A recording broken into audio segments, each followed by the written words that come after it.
Sometimes I do things that I know are gonna add more work to my life, but they're just so worth it. Like doing some goofy thing on camera that's gonna make me have to do more editing later, add sound effects, mess with lighting. It's time for Ask Homesteady Lightning Edition. So worth it. This is Ask Homesteady. It is the weekly show that we do where we answer your questions that you leave on the channel with the hashtag Ask Homesteady, all one word. If you want your question answered, add the hashtag. And this week, there were a lot of good questions that I knew I could answer pretty quickly. So instead of doing one long video with one question, we're gonna cover a bunch. And this is Lightning Edition. But you all know me too well to expect me to be brief, so we're gonna answer like 5 questions and not like 20, which is what probably a lot of people would do in a lightning round, because they'd already be answering questions and not still explaining their lightning round, because everyone knows what a lightning round is, Ost. You don't have to explain it. First questions are about dogs. We're gonna answer some questions about some cows. What else? We got all kinds of good questions. Cows that are yelling at me right now. Okay, ready for this? We're gonna talk about hybrid cows. We're gonna answer when are we gonna harvest rabbits, why we don't hand milk, and we're gonna talk dogs and family cow again. We got a lot to get into. Let's start with the dogs because they're right behind me.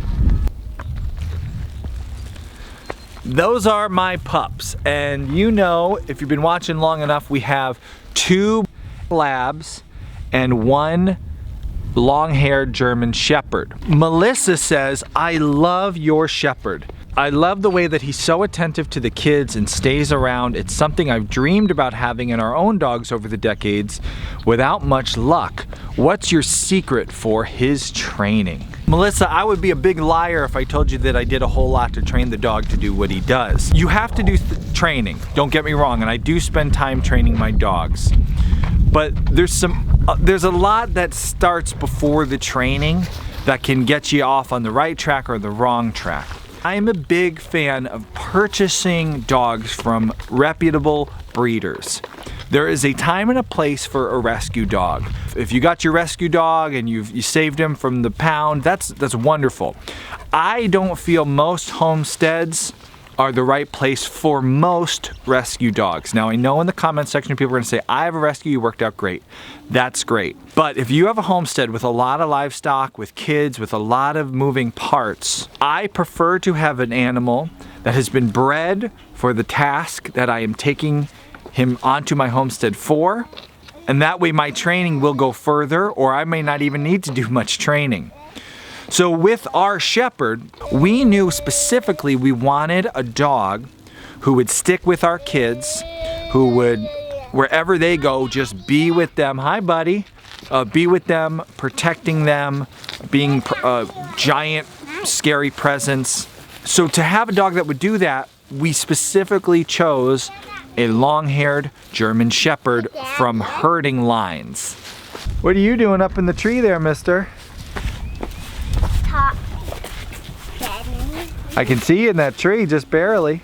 Now, I consider myself a good dog trainer. I'm no expert, but I have trained my labs to do some pretty detailed dog work. They will respond to hand signals. They will respond to whistles. I'm pretty good at training my labs to do things I want them to do. So I do spend a lot of time with dog training. But I could never train my labs to do what that Shepherd does. That German Shepherd, he's a shepherd. He's from herding lines. His natural tendency is to kind of stick to his herd, identify this as my herd, and just stick with it and protect it. And that's why we bought him specifically. We found the line that we wanted, the breed that we wanted, the line, and we said this is the right dog for this job. That instinct of meshing with my kids and not leaving their side and being a protector of them, that's just what's in him. I didn't do anything to teach him that. The only thing I did was make sure when he was young, he was around the kids all the time, so they became his herd. The livestock are not his herd, my kids are his herd. I could have put him with livestock and then he would have kind of imprinted with them. So not a whole lot to of training did what he does. I train dogs, I do a lot with dog training, my labs I do a lot, but I really suggest if you want a dog to do a specific task, find the right breed and then the right line and then the right dog. And then your training will be so much easier to do. And I really, from my experience, have found you need a good, reputable breeder to do that with. And a good, reputable breeder is someone worth supporting. They will support you too. So there it is. Let's go lightning round. Next question.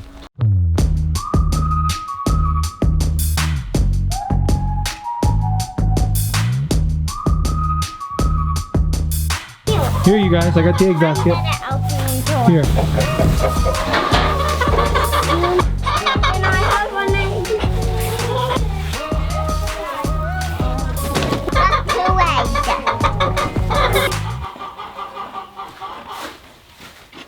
Hi, Mel.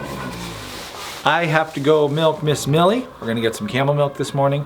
And then Kay is, well, I'm milking her. Kay's getting ready to milk the cows. We're just milking by hand today because we've been having problems with our machine milkers. So right now the pump's getting looked at. We'll see if that's gonna work or not.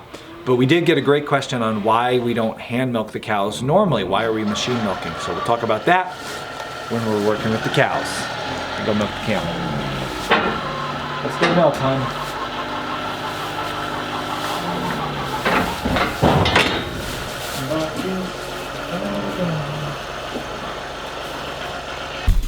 Okay, we just finished milking.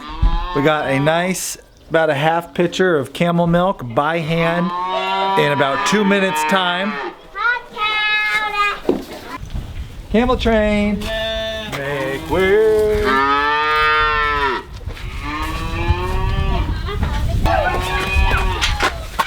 All right, camels are out, and as you can hear, it's time to bring the cows in. They're all yelling. I hand milk the camels. Hand milking camels is fast.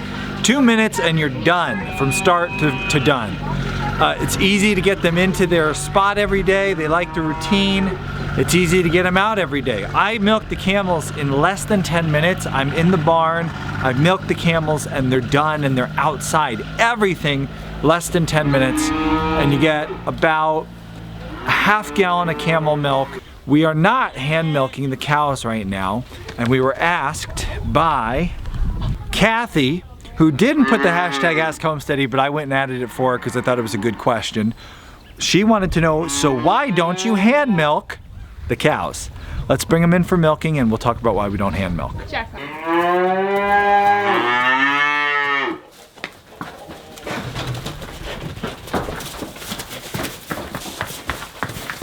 Not yet for you, Loon, goodness. Well, that was silly of me. I went and loaded the cow onto the stanchion, forgetting that we are going to try to both hand milk today from either side, so I have to move the stanchion. Still working out. It's been a long time since we were milking cows, and we're getting our rhythm back. It always takes a little while.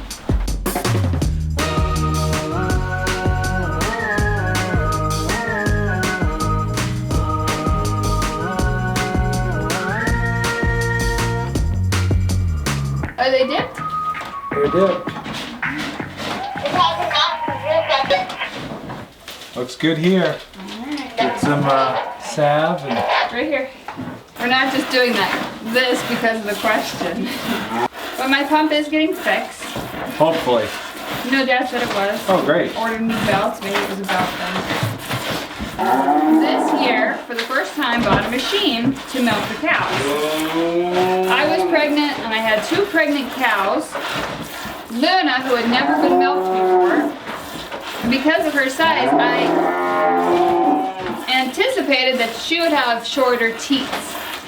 For all those who have milked a cow with shorter teats, you know it is a painful experience. I would say milking a cow is painful, period. Stick to camels. Because those short teats, we do a strip milking on them. So we make sure we have cream, backbone, some kind of lubricant on our fingers, and you just pinch it as you see your thumb and your pointer finger and just slide it down the teat. It doesn't hurt the cow, but after you do it for a while, your hands get really, really sore. Worse than just the regular whole hand squeezing motion. Would you agree, Austin? Oh, much worse. Strip milking is the worst. Now, I got the machine because I knew Luna would have smaller teats, I would have a new baby, and I wouldn't want to be sitting out here for 45 minutes trying to strip milk Luna. So I got the machine, and I really liked the machine. In the fall, it was working good. And the product, I really like the product. It milks the cows out faster without anything falling into the milker. So the milk was nice and clean, and the cows really milked out well with it. As you can see, machines will break. So it's good to know how to hand milk. And have those muscles already. Yes, but hands will also break. Oh, ouch.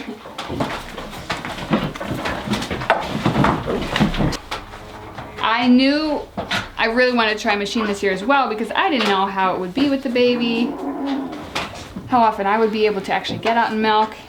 Machine milk was easier for someone who's never milked a cow before, especially a nice easy model, to know that they're getting the cow milked out all the way. So for Austin, if he was going to be milking, I wanted to be able to have a machine. I think he liked it.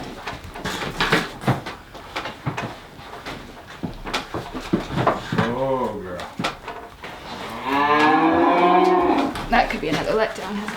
Nice.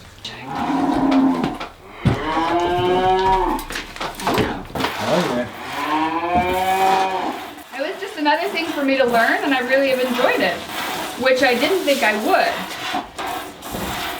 Of course, when it breaks, we don't film that because I'm super not too hot for YouTube when my machine breaks. Did you say? Yeah, I think we're good. Good girl, Ladybug. Good. The next question that we wanted to answer about cows, we got a few cow questions today, was on milk meat crosses. Wacky 007 wants to know, when getting cows, do you recommend getting a meat, dairy, hybrid, or mixed, like a Jersey Angus cross, cow for a homestead that doesn't need a gallon plus milk a day, but would like a nice amount of meat from calves? So I feel like Wacky 007 wants to have a little bit of milk every day, but is also wanting to get good amount of meat for his family. And it's just for a homestead, not for running a business or a dairy. So thoughts on that? Let's talk. Full disclosure, we've never owned any meat or like any beef dairy crosses. I have heard good things from people about them. If that is your preference, like you just want a nice beefy cow, so you breed your Angus Jersey cross to an Angus, your cows are gonna be 3/4 Angus, that's a nice little beefy cow. Sure, do that. For milk, what will you get? Who knows? Maybe she'll favor the Jersey side, maybe she'll favor the Angus side. Kind of don't know what to expect with that. But if you're not in it for the milk, then an Angus Jersey cross isn't a bad way to go. If you are in it for good milk, if you want your family to have yummy, good quality milk, you definitely get that with a Jersey, a mini Jersey, a smaller Jersey. And you will also get plenty of meat for your family. It won't grow as fast or as big as an Angus or even an Angus cross. So it'll be a nice fat milk-fed steer. It'll be good. And for just for your family, you'll get enough meat off of a Jersey to last you a long time. So I would just, for any homestead, I just think mini Jerseys are the best way to go. That's why we think that's why I think, I don't know if I'm speaking for both of us here, but I think mini Jerseys are the perfect homestead cow. Nothing, I wouldn't recommend any other homestead cow. I wouldn't recommend any other cow for a homesteader unless you don't drink cow milk at all and don't want cow milk at all.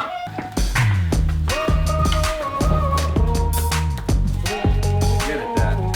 No, not in there. Come on.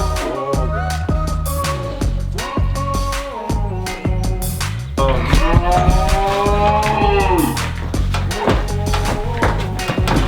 She's excited. Do you want to regulate teats? Let her out. Let her go crazy. Turntable a little bit.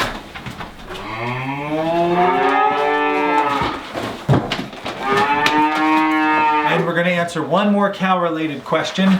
Glendon Morgan wants to know how much pasture should you have for a family cow? Glendon. Glendon. What a great name. That is a cool name. So Glendon, this is one of those questions where we can be helpful in our answer, but you might not think we're being helpful. So I feel like the way we can be most helpful in this is by dispelling myths. You will find, if you Google this, you will find an answer. Okay. And it will be like 1 acre per cow. Yeah. And that'll like be most general... just baloney.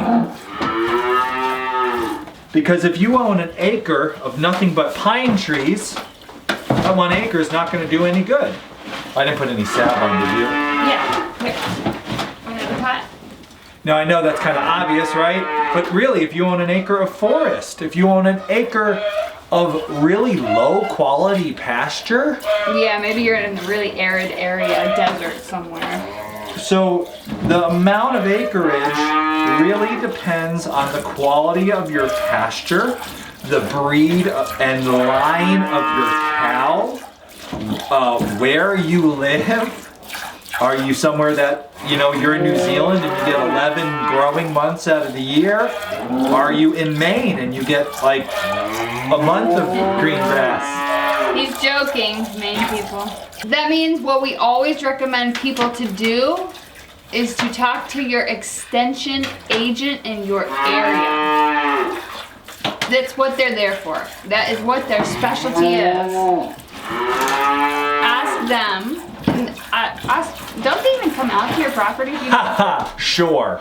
Eventually, it's the government. Eventually they'll be out. I called my extension agent 2 months ago for a new project we're working on and, well, hadn't showed up yet. Eventually, they can even come out and look at your property and tell you that's what they are there for. I used to be very intimidated about calling them, so I never did for a really long time. Even though a lot of people say, just call. It's not a big deal to call. It really isn't. They're very friendly people. It's a free service provided by the government, which is probably why it's... Your taxes are paying for it, so use it. So slow to get a response. All right, wait, I'm gonna dump. But in all seriousness, they are helpful. Our extension agent was very helpful with the project I was calling him about. He has a lot going on and he hasn't been able to get out yet. But there is that. Also, one of the things we like to encourage, especially if you're getting a mini Jersey, is you can have zero pasture. You can completely supplement your cow's diet with hay, chaff hay, some, a little bit of whole grains. What do we use? Oats and sunflower seeds and alfalfa pellets. So you can have a family milk cow, get a small one so you don't have to feed it all all that for a big cow. But then you have to pay for that pasture. So it is much better to have some pasture area than to have to pay for everything that cow eats. But the point is, if the more important thing in your life is just having good quality milk, and you're okay with spending the money on supplementing their diet, you can completely hay feed your cow and supplement its diet with everything else it needs, and it'll be fine. Yes, but also remember, even a mini cow is a heavy animal. So if they're in a small area, if you have a wet winter, if you have a wet spring, it will be very, very mucky and muddy. So more space would be better for that reason if you are even in a wet area. Now, having thrown out all those cautionary tales, oh, you left me. I can't see past this cow. I didn't know she was gone. I'm always with you. What would we say for amount of area per cow?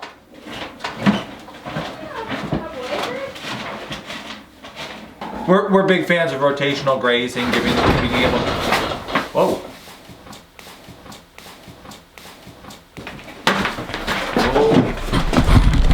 I can get this calf, babe. I can control her.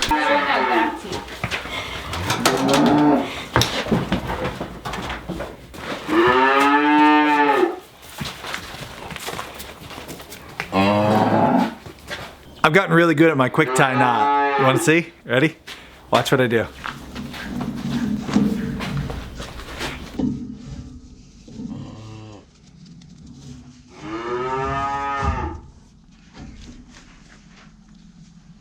works great. Hold her steady. If it can hold her, it'll hold anything. Oh, you got not exact pawn. Oh, I know.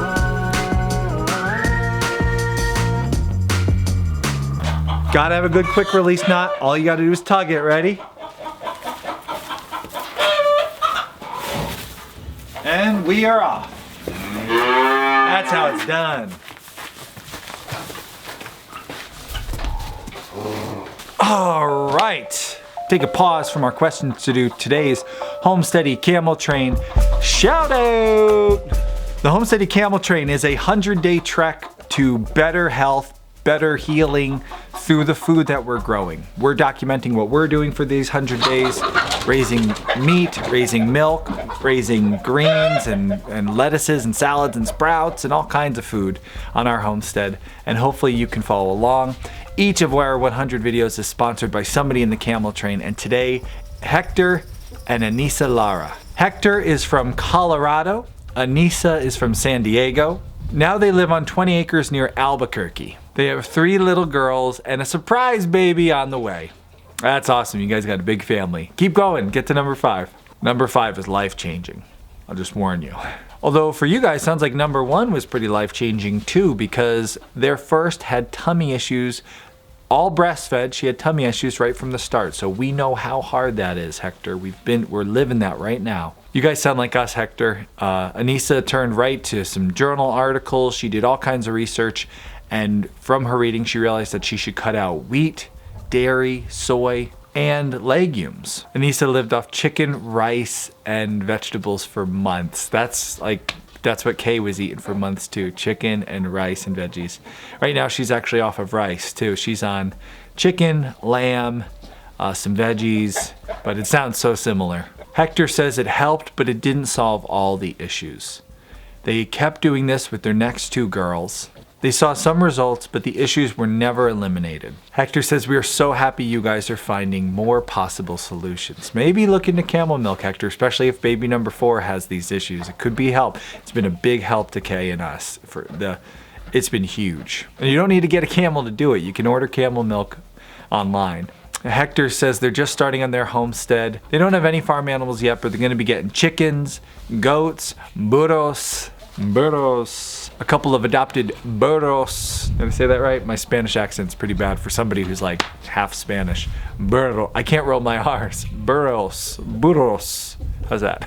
They want to get some Angus cattle to start with, and then maybe later on some mini Jerseys because of one of their favorite YouTube channels. Also, maybe some rabbits, which we're going to talk about in just a minute, so stay tuned.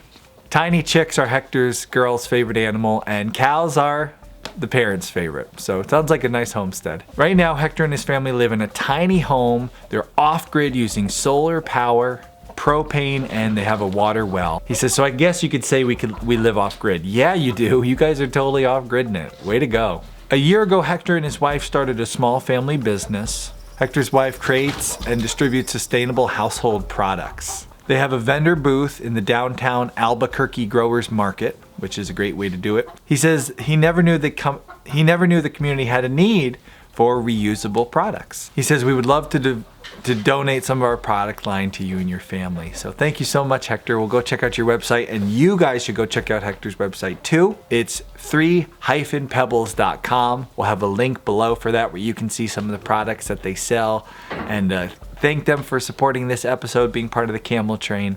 You guys got your one-of-a-kind Homesteady Camel Train t-shirt coming, a lifetime membership to the Pioneer program on demand, all that information. You can watch as much as you want about all those animals that you're going to be getting. Thank you so much for being a part of the Camel Train. Hector, Anissa, and your beautiful 3 little girls and baby number 4 on the way. Congratulations. So excited baby number 4 is coming. And let's get back to talking. The last question of today is about meat rabbits and breeding meat rabbits, which Hector may get. So let's go into the rabbitat. Oh, I haven't seen the rabbits in a little while. The rabbit question we're going to answer today, Frank wants to know, at what age are you going to harvest the rabbit/young, and are you going to allow some of the young to mature and reproduce to increase the source of meat you harvest? Great question, Frank. So we are going to be using most of these rabbits for meat. Something that I don't know if we've talked about yet, our initial breeders, Sam and Rosie, the two blue American bunnies, they're related. That's why we got this little bunny. I'm gonna let go because she doesn't really like being held. Sam and Rosie are related. We knew that getting them. We knew they both have pedigrees. And when we got them from the breeder we got them from, she was selling both of them. We talked to her. She's got more experience breeding rabbits than we do. And she said, you know what? If you're just breeding them for meat, you won't be rebreeding and rebreeding. So having them related won't be a big deal. You know, as long as you're just breeding for meat. We needed to get rabbit meat fast. We didn't want to be picky about, well, they're related, we need to find different ones. So we just did it. We're like, you know what? We can improve our herd later. So all of Sam and Rosie's young, we will not be breeding any of those rabbits. They will all be for meat. One of the reasons we got the Roo, red-eyed white blue American, was so we could bring in some new genetics. She is already bred. Sam did not breed her. She came bred. And she just recently had a litter of little white kits. Let's go see those. So here we have a bunch of little, just adorable little white kits. And this works out great because these little guys, we will save a male from. It will be very easy to identify the different male from Sam, which means in the future, Sam can breed Galadriel. Galadriel's young here, whichever male we keep from that, probably Gandalf the White, will be able to breed Rosie. And together we will now have two breeding pairs, Sam and Galadriel, Rosie and Gandalf. I'm pre-naming Gandalf, just a guess. Maybe Saruman. We'll be able to breed both pairs and keep having different genetics with nobody being related. So that'll be really good. Now, what age are we going to be harvesting them, and are we going to separate? We got a lot of people wondering, when are you going to separate? When are you going to separate? We will probably not need to separate because we're going to harvest on the young side. We have a lot of them, and we would like some fryers, some more tender rabbits. So they should not be full size with Sam and Rosie. But if they are getting close and we start to think, oh, you know what? Maybe we'll let them go a little longer, and I don't know, they are going to be hard to tell apart. We could always separate them if we needed to. You know, we could put a divider right down the middle of the colony here if we needed to, or something. It wouldn't be too hard. We've actually talked about trying to move colony outside during the summertime in one of our paddocks. A lot of different ideas going around. No concrete things yet. We're kind of, this year has been a year of, with Kay's allergies, which we just talked about with our Homesteady shout out. Well, I shouldn't say Kay's allergies, but the baby's allergies. It was like, you know what? We will make this work. We have got to feed Kay and the baby from our home. We need to have the food production from our homestead. That is what being homesteady is all about. It's not going down to Whole Foods and buying the food, because at times like these, when there's a weird virus, we're hunkered in for the next 30 days. We're not leaving the homestead. We want to know we can feed our family. And I really encourage all of you to do the same in whatever ways you can. If it's something as small as just sprouting some sprouts, which I got a great episode of Sprout With Me coming next week. I got a really good sprouting system that's like endless greens. It's just like I'm drowning in greens, and it's so easy. Getting some meat rabbits. Anybody can have meat rabbits. You can have them in a garage. We have this stall. It's no different than a garage. There's no difference. So, you know, all the way up to owning, you know, dairy camels or dairy cows or whatever it is. Do something. That's why we make this channel, so we can inspire you to do something. And if you like our show and you want us to keep doing Ask Homesteady, consider clicking there and becoming a Homesteady Pioneer. It's $5 a month. You get access to all our in-depth classes, full-length episodes, commercial-free, all that good stuff. You get discounts on homesteading supplies that you might be buying. You can learn about it by clicking there. It helps us make this show, and hopefully it will help you get growing more food for you and your family. Now I gotta go inside and eat some lunch.